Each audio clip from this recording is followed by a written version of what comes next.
I'm Haley B. Miller, and this is Ohio Politics Explained, a podcast where you give us 15 minutes and we give you all the news you need to sound smart and impress your friends. Welcome back to Ohio Politics Explained. It's been a minute, but we are still alive and ready to dig in. We'll discuss the bills heading to Governor Mike DeWine and what lawmakers have in store for the rest of 2025, which is not much, honestly. Joining me today is Jesse Balmert. Thanks for having me. Had a great Thanksgiving. Looking forward to a light legislative schedule next week.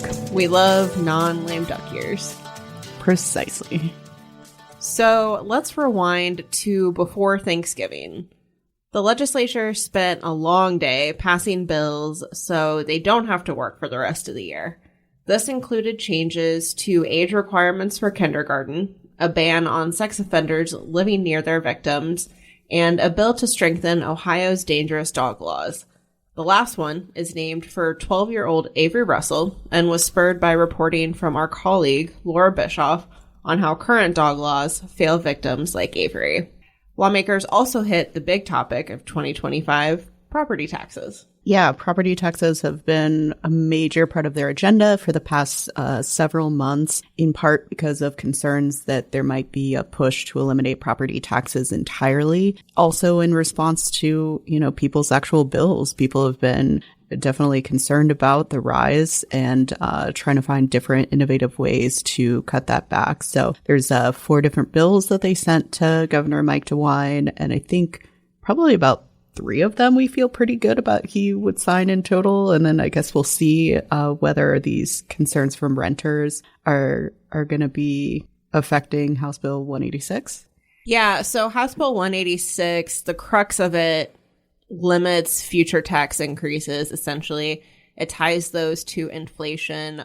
But at the last minute, the Ohio Senate added a change to that bill that would adjust a couple of Ohio's property tax rollbacks, which are basically credits that homeowners get from the state.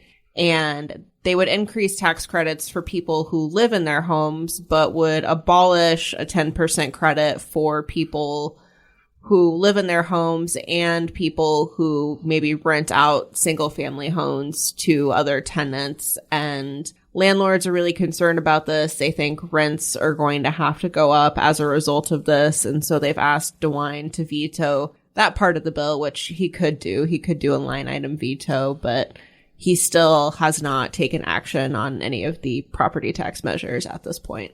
Yeah, and sometimes it takes a minute for the governor to actually get the bill on his desk, and then after that he has 10 days, and then there's some magic about some days not counting. So we assume maybe in the next week or so.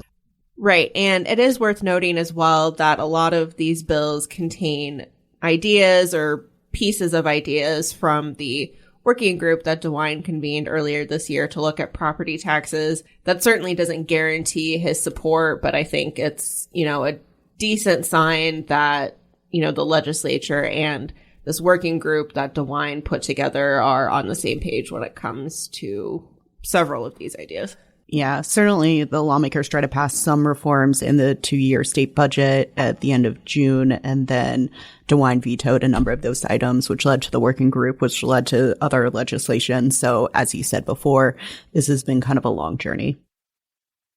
Now, a big reason the pre-Thanksgiving session went so long was because of hemp and marijuana, and not because everyone was smoking it.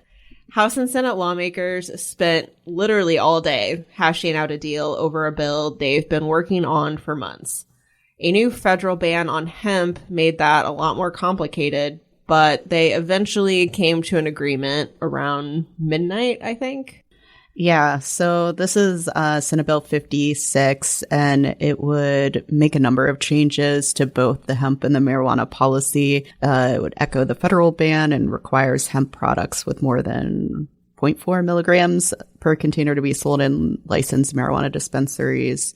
Yeah, I think there is a lot of concern about what that means for the future, especially of, this new industry, which really sprung up after the 2018 federal farm bill kind of gave this opening for these products to be sold, but there hasn't been really any regulation. And so we've been in limbo ever since. Yeah, and Senate Bill 56 does carve out kind of a separate framework for THC beverages. Since the federal ban doesn't take effect for a year, lawmakers essentially gave Ohio's beverage industry a year to continue operating with some new regulations, but they can still sell drinks for on-site consumption and to go. I think the idea behind that is that, there may be some changes at the federal level. I know the beverage industry is planning to lobby Congress very hard to get some exceptions put into the federal ban because they don't feel like they should be subject to the same rules as like the gas stations selling THC gummies. Yeah, so that is kind of the landscape that we're working with, is that the federal ban takes effect in a year, and so state lawmakers are trying to make some regulations in the meantime with the expectation that the federal law could be changed and lobbied and shifted around there as well. I also wanted to point out this nearly $100 million for municipalities with dispensaries, which has been on hold really since the 2023 initiated statute passed, is finally going to be released to local governments. So I'm sure they are throwing a party about that. Yes, they are. And the bill does make some changes to the marijuana law as well, changes that some advocates are not particularly happy about. For example, there were a bunch of legal protections for marijuana consumers in issue 2, the voter approved law that came into place, but Senate Bill 56 would remove a lot of those. So you could be denied an organ transplant based on your marijuana use, for example.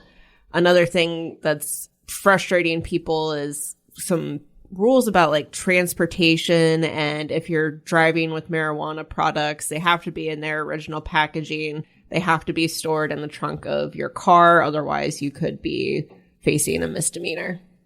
Yeah, and they also looked at, banning smoking and vaping of marijuana anywhere except for a private residence, which currently falls under the cigarette law, which has some exceptions for outdoor patios and so forth. So not exactly what Ohioans voted on in 2023, which I'm sure will be a talking point. Yeah, for sure. So as I mentioned, lawmakers wanted to be done for the year, and the House is, but the Senate will come back next week to vote on the marijuana bill. Did they have anything else on their agenda? Yeah, I think it's going to be a light legislative agenda, but I'm not sure what else they could vote on. But I would expect at least a couple of other bills. There were a number of things that passed the House or one chamber or the other. Everything from, this Baby Olivia law, which would require this video to be shown about fetal development that was created by an anti-abortion organization, or a video similar to it. The Senate passed legislation about the 10 Commandments being an option to be in classrooms. So there's a lot that's past one chamber that is going to the other chamber, but I think a lot of those bills are going to go through the committee process. So I think the main event is going to be concurring, which means okaying the changes to the marijuana hemp law. And despite the fact that lawmakers treated last month like lame duck, there is still an entire year left of the legislative session. So anything that doesn't get done before the end of this year is certainly fair game in 2026.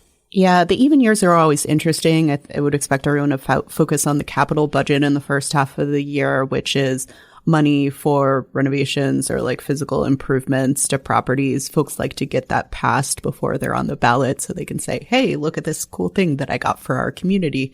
And then we have actual lame duck, which will happen after the November elections next year. And one more thing before you go. Ohio Senator Bernie Moreno introduced a bill this week to end dual citizenship. The Colombian native became a U.S. citizen when he turned 18, and he said dual citizenship can divide a person's loyalties.